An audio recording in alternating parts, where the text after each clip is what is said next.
On the Fringe with Dan RadioStyle. Hope everybody out there is having themselves a great day.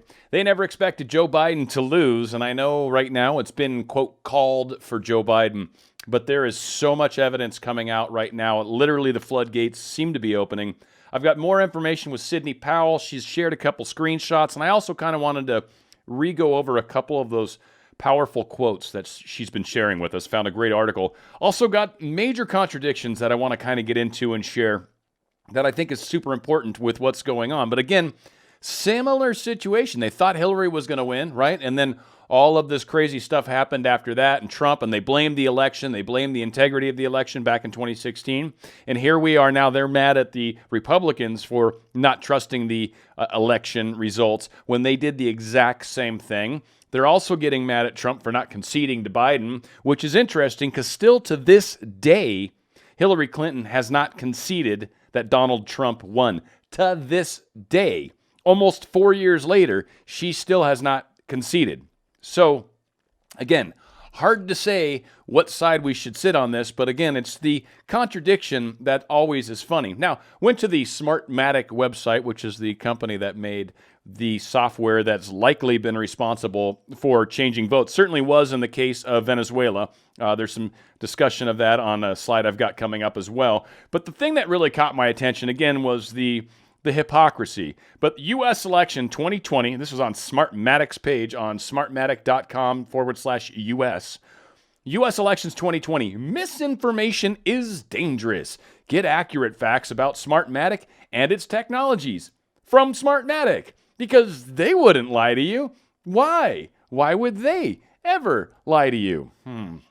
It's so sad. Now, again, on the same vein here, Democratic Senator begs Mark Zuckerberg to ban Steve Bannon from Facebook, but Zuckerberg refuses. And probably for good reason, I would think. We've got some information here. But how many times is Steve Bannon allowed to call for murder of government officials before Facebook suspends his account? Now, I'm going to play the audio. At first, I was like, I'm not going to play this because can't have Steve Bannon saying he's wanting to literally remove people's heads and then play that on YouTube. That's not going to go over. But since Steve Bannon doesn't actually say that, he actually says it kind of in a creative way. And I think there's maybe some hinting, but he without a doubt does not say it. And of course, it brings to mind all the different people on the left that have said things on Twitter and not gotten banned. You had that redheaded comedian, we call her that, but she's not really funny, that was holding the effigy of Trump's head. Again, the hypocrisy is amazing. But Zuckerberg followed up with, said doing this, if he banned him from Facebook, would be inconsistent with Facebook policies. That's not what our policies would suggest we should do. Now, the post gets shared by this Madeleine Peltz, not sure who she is, but she says, Steve Bannon calls for Dr. Fauci and FBI Director Wray to be beheaded as a warning to federal bureaucrats. Really important to pay attention to the way she phrased it versus the way Steve Bannon phrases it. And I'm only going to play like the first 30 seconds of this because that's all we need to play to really get to it. The rest of it's just kind of bleh. But anyway, check this out. And that's the second term. Second term kicks off with firing Wray, firing Fauci.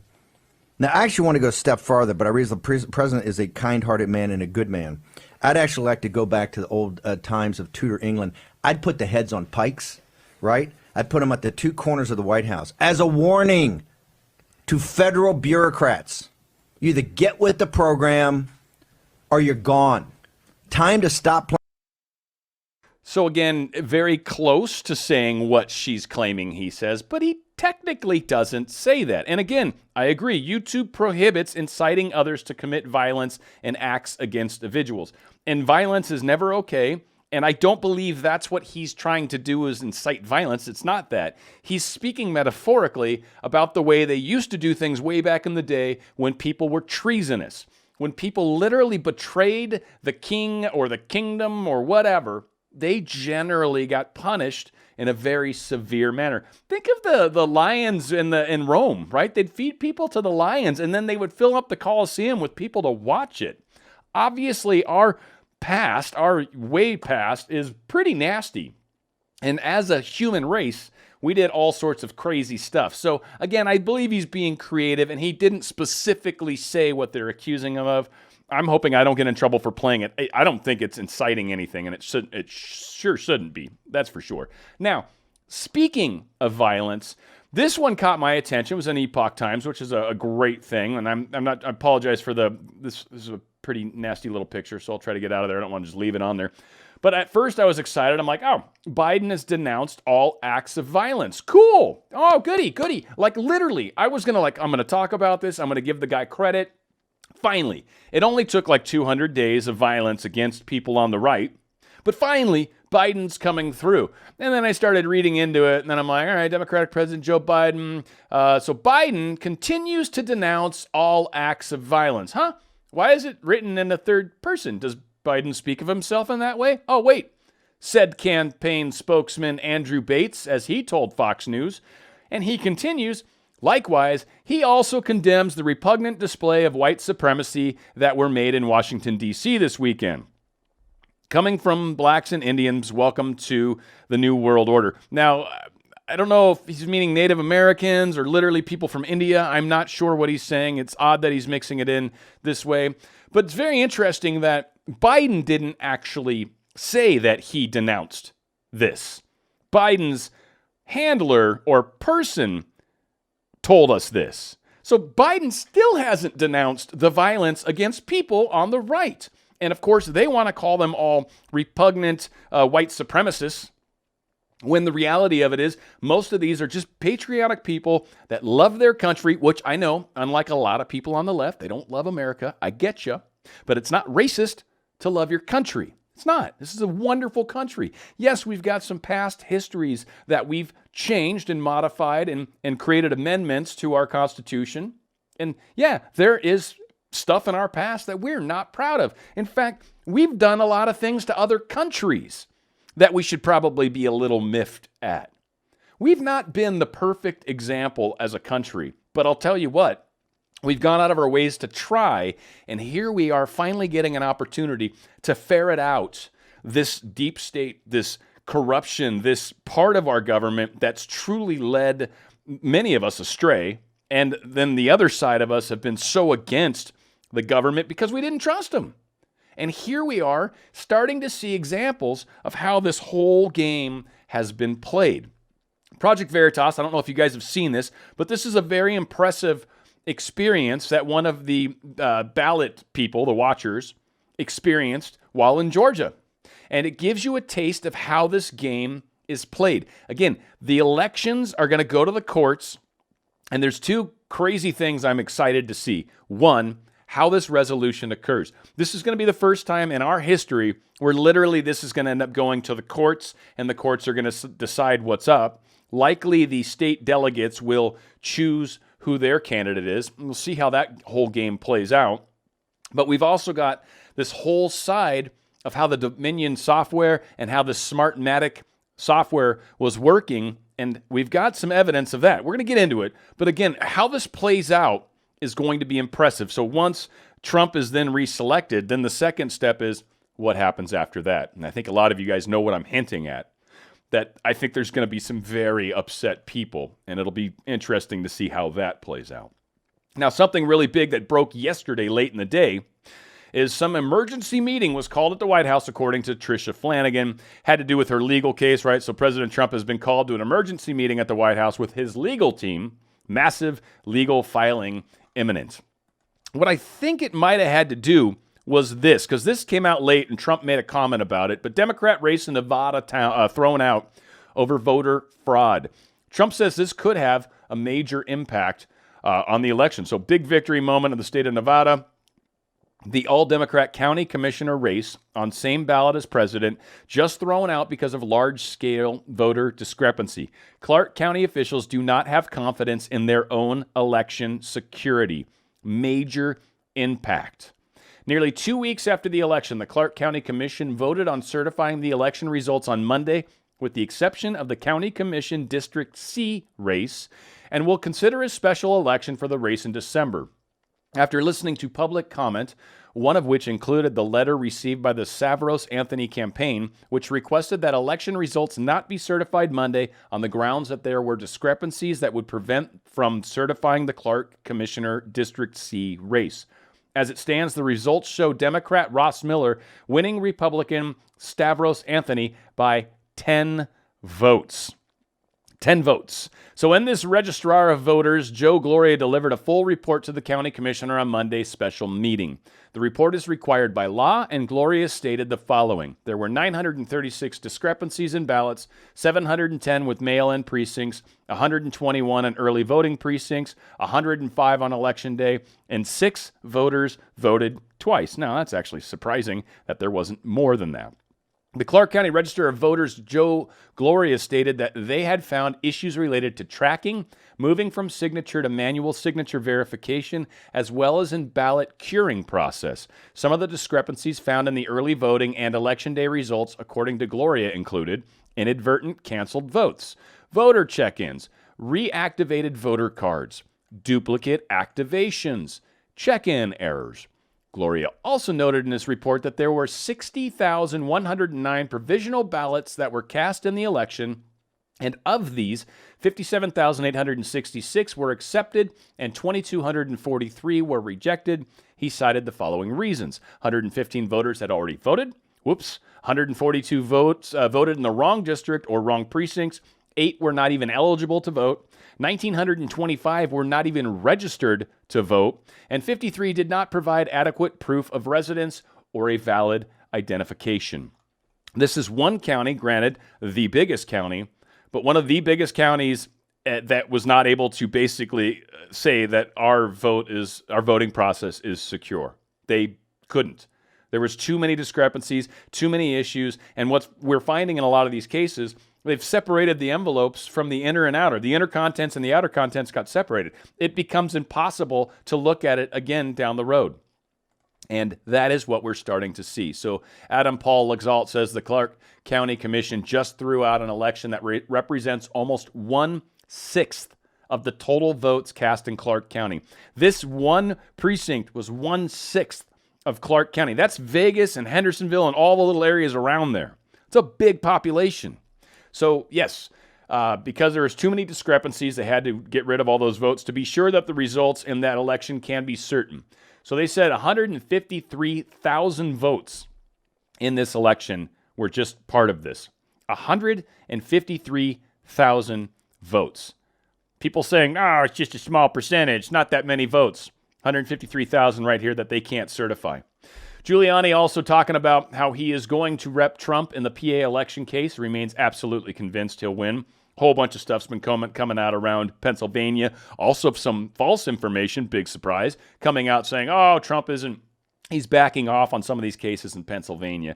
To my understanding, what they've done is consolidated some of these legal requests, so there may have been a closing of a couple avenues that got pulled into other avenues. Nothing's being lost, maybe being kind of brought into a more centralized manner of managing, which from a standpoint of law and whatnot and lawyers and people trying cases probably makes sense to try to do that. It's going to make it easier for everybody and streamline it, hopefully, so we can get this done a little quicker. But again, Rudy Giuliani has been staunch supporter. My video yesterday, it was talking about basically Rudy and Sidney Powell are two major players. And I've got major stuff with Sidney Powell here in just a moment. One last little thing. We've got nearly 3,000 additional votes discovered in hand recount in Floyd County. Just in one small little county, they found 3,000 votes that hadn't been counted, interestingly. And so we'll see how that all plays out. I think, according to the Board of Election, Tom Reese, the hand count added 2,631 more votes than we registered by computers. And I think, if I remember in here, a good chunk of those ended up actually going towards President Trump. I think it's down here. Of the 2,631 vote sources of the election, CVN, that it appeared that between 1,600 and 1,900 were cast for President Trump. So of 2,600 votes that were just magically lost, a huge chunk of those, possibly most of them, well, for sure most of them, were cast for Trump. We're seeing a lot of cases. I just grabbed a couple. There is way more than that. So one thing that's huge, and there's a couple paragraphs in this, but Sidney Powell released 4 explosive documents in response to Tom Fitton. So one thing that kind of gets called out in here that's super cool is this is all about Smartmatic, their electoral technology. It was called Sistema de Gestión Electoral. So it was the electoral management system, and it was pioneered, meant to help steal elections. Hugo Chavez was big behind it. He'd used it before to steal elections. So in one such election back in December 2006, when Chavez was running against Rosales, Chavez won the landslide over Manuel Rosales, a margin of nearly 6 million votes for Chavez versus 3.7 million votes for Rosales. And again, in 2013, they witnessed another Venezuelan national election in which the Smartmatic electoral management system was used to manipulate and change the results for a person to succeed Hugo Chavez. They did not want to lose those votes or that power. So one thing that really jumped out at me is the similarities between what they did back in 2013 and what actually just happened in 2020 in our election. Now, to state real quick, this software was purchased again by Venezuela, and it was paid for by a lot of Latin American countries. And once it got set up in Venezuela, they then sold it to all the Latin American countries that were tight with Chavez. And what that did is that it allowed their governments or their leadership to be able to hold on to their leads and have the pretense of fake votes or, hey, go out and vote, but had this software in the background that's running that's secretly changing results. Now, again, I'm going to read what happened back in 13? I'm going to read what happened there and how they fixed the votes. And then we're going to scroll down to the bottom of this where they make the comparison to what happened in 2020. So, how it played out this time. So, back by 2 o'clock in the afternoon on that election day, Capriles Radonsky was ahead of Nicolas Maduro by 2 million votes. When Maduro and his supporters realized the size of Radonsky's lead, they were worried that they were in a crisis mode and would lose the election. The Smartmatic machine used for voting in each state were connected to the internet and reported their information over the internet to the Caracas Control Center in real time. So the decision was made to reset the entire system. Maduro and his supporters ordered the network controllers to take the internet itself offline. Now, this is Venezuela. They took the internet itself offline in practically all parts of Venezuela and to change the results. It took the voting system operators approximately 2 hours to make the adjustments in the vote for Radonsky to Maduro. Then, when they turned the internet back on and the online reporting was up and running again, they checked each screen state by state to be certain where they could see that each vote was changed in favor of Nicolas Maduro. At that moment, the Smartmatic system changed votes that were for Capriles Radonsky to Maduro. By the time the system operators finished, they had achieved a convincing but a narrow victory of only 200,000 votes for Maduro. So they went from having Maduro being behind by 2 million votes to Maduro winning the election by just 200,000. So this is a big part of what Smartmatic does. And again, we got some stuff here in 2017. They were basically doing the same issue. But what really is interesting is down here. I am alarmed because of what is occurring in plain sight during this 2020 election for President of the United States. Now, this was all authored by the same individual, and it was someone that was tied into Smartmatic and the whole process of how this system works, how IT works, how the infrastructure of this system works. So again, someone that has an idea of what's going on, and he had some opinions of this matter. So again, he was alarmed to see how things were occurring in plain sight in the 2020 election for President of the United States. The circumstances and events are eerily reminiscent of what happened with Smartmatic software electronically changing votes in the 2013 presidential election in Venezuela. What happened in the United States was that the vote counting was abruptly stopped in 5 states using Dominion software. All 5 of those states that stopped early were using this same software. And at the time that vote counting was stopped, Donald Trump was significantly ahead in votes. Then, during the wee hours of the morning, when there was no voting occurring and the vote count reporting was offline, something significantly changed. When the vote reporting resumed the very next morning, there was a very pronounced change in voting in favor of the opposing candidate, Joe Biden. Deja freaking vu. So Sidney Powell's been looking into this, and Sidney Powell is a very, very powerful attorney. So we got a little quote down here. Sidney Powell is no joke. She served as a federal prosecutor for 10 years and earned a national reputation as the attorney who swooped in, convinced retired General Michael Flynn to withdraw his guilty pleas, and successfully pressured the Justice Department to drop its charges. She was a stalwart and a regular presence in exposing the Russian collusion hoax, and by my count, everything she said was going to happen did happen. Sidney Powell is out of control. In a great way. She is going to make, like when she said we're releasing the Krakens, I think that's literally, she took the gloves off, and at that point, she's like hardcore. And I think there is so much information, and we're going to share some of these quotes. And again, some of these I shared yesterday, some of these I didn't, but these are all great quotes.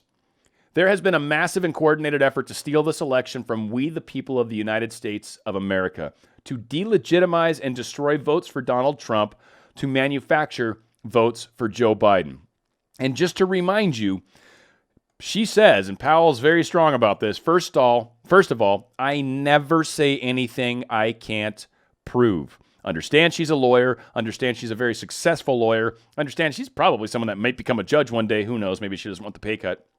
But the fact of the matter is, she is very serious about how she states things publicly, how she states things in the media, and whether or not she feels she can prove what it is she is stating. So she continued, and President Trump won not just by hundreds of thousands of votes, but by millions of votes that were shifted by this software that was designed expressly for that purpose. We have sworn witness testimony of why the software was designed. It was designed to rig elections. She also says, they also used an algorithm to calculate the votes they would need to flip, and they used computers to flip those votes from Trump to Biden. They had the algorithm, they had the paper ballot waiting to be inserted if and when needed, and notably, President Trump's vote in the blue states went up enormously. That's when they had to stop the vote counting. They had to go in and replace votes for Biden and take away Trump votes. Again, that was the thing that freaked them out. States that were notoriously blue, states that have always voted all blue, were voting heavy Trump, way more Trump than blue. And they had to put a stop to that. They didn't want people to see that either. So they continue. They can watch the voting in real time. They can run a computer algorithm on it as needed to either flip votes, take votes out, or alter the votes to make a candidate win. It's massive criminal voter fraud, writ large across at least 29 states. It's obvious the algorithm and the statistics that our experts are tracking out are batches of votes and when the votes changed.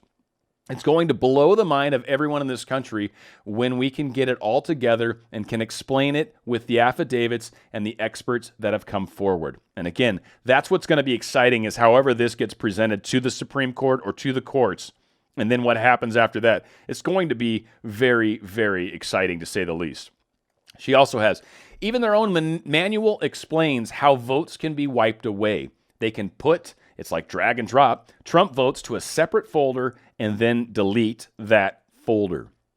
In fact, we have got math in Michigan and Pennsylvania, I think it is, that all of a sudden hundreds of thousands of votes at a 67% ratio for Biden, 23% for Trump, were uploaded multiple times into the system.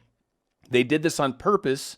It was calculated. They've done it before. We have evidence from 2016 in California. We have so much evidence, I feel like it's coming in through a fire hose.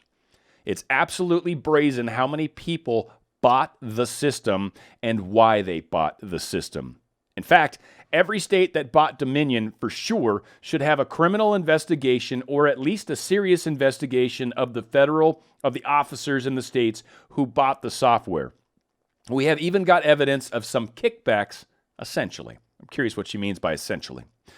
From what I understand, I don't think I have this article up, that a number of family members from the people that made the purchases, the family members got money. So I think that's what she means by essentially kickback. Sorry, I had to pull up a little brain thing there.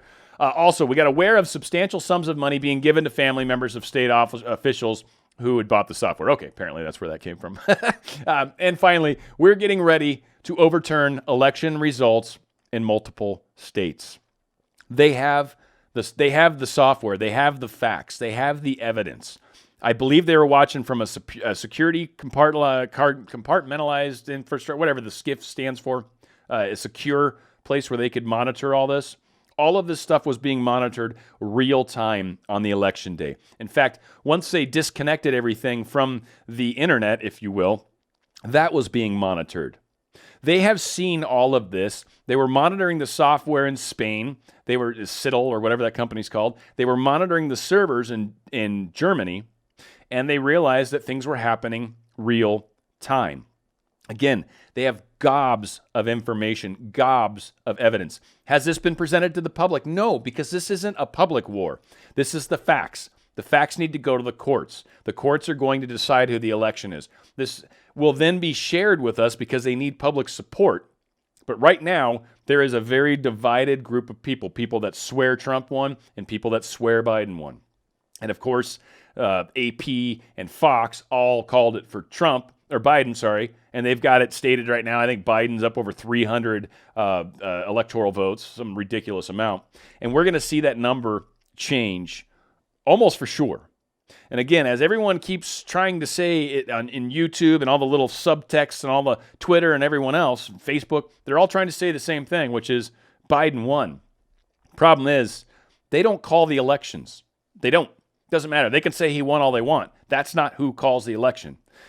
Who calls the elections? The Electoral College, the electoral vote that is then given to Congress in December. That's who decides the election. If that can't happen right now, which we've got, I think, 2 states for sure and some others that are getting there that have already said we can't certify our vote, those states are the ones that are probably going to have to go to the courts, and the courts are going to decide some creative way to fix this. Now, I don't know if it's a runoff. I don't know if we do that one delegate from each state. I don't know how this plays out. One of the things I'm super curious about. Then, of course, how it plays after that. Is that when the Floyd verdict finally comes out, once Trump is declared victor again? Is that when the Floyd vote comes out, or the Floyd verdict, and all of a sudden everybody's up in arms again? I don't know. So, again, be prepared, because this is far from over, folks. This is far from over. There's a lot more to go just in trying to get to the place where we find out that Trump is, in fact, the winner. And then from there, trying to get people on the same page, trying to get people to talk to one another, trying to get people to realize your government was almost taken from you. Your country was almost taken from you. There's a huge amount of Democrats that are going to be bummed about that and will truly not be happy with the Democrat Party. Now, I think the ultra-left progressive Democrats, they're going to remain peeved no matter what because they're not getting socialism. And I think that's pretty much a resounding answer that a lot of people have been sharing. Venezuela is the example that we all like to show as the shining star, and oddly, that's exactly where this voting software came from. The one country that we know is a failure of socialism, and it's also the one country that we know is completely corrupt. So much crazy stuff going on around there, and all the facts are coming out. Folks, this is something some of us have been waiting years and years and years for the public to finally realize how freaking much we're lied to. So for someone like me, man, it's like 25, 30 years in the making, and I am stoked that we are finally at that place. Is it over? No. And like I said, we got a lot in front of us. Very important that we remember us united are very strong. And they've been doing their darndest to keep us divided. We have to be aware that they're doing this, and we have to make every effort from our side of things to try to minimize that anger, to minimize, don't go out and try to flick people in the face to upset them. You know what I mean?